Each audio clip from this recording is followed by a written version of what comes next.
উৎসবমুখর পরিবেশে ঢাকা বিশ্ববিদ্যালয়ে জাতীয় কবি কাজী নজরুল ইসলাম ও বিশ্বকবি রবীন্দ্রনাথ ঠাকুর স্মরণে রবীন্দ্র নজরুল জয়ন্তী চিরন্তনী অনুষ্ঠিত হয়েছে।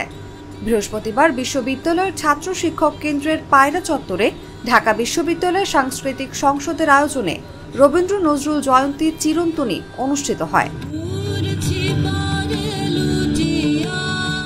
অনুষ্ঠানের শুরুতেই নজরুলের অঞ্জলি লহমোর গানের মধ্য দিয়ে এই দুই ব্যক্তিত্বকে শ্রদ্ধা নিবেদন করা হয়।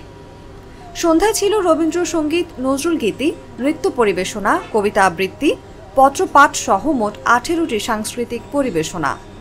সবশেষে সমাবেত কণ্ঠে ভূপেন হাজারিকার সবার হৃদয় রবীন্দ্রনাথ, চেতনাতে নজরুল গানের মধ্য দিয়ে বাঙালি হৃদয়ের কতটা গভীরে রবীন্দ্রনাথ এবং নজরুলের অবস্থান সেটি বোঝানো হয়।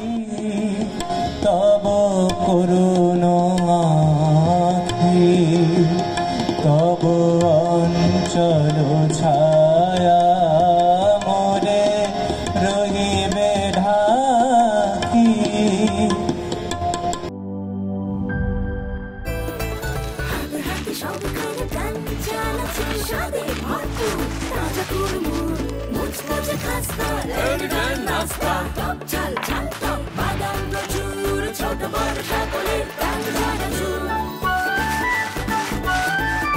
স্বাদে ভরপুর প্রাণ চানাচুর।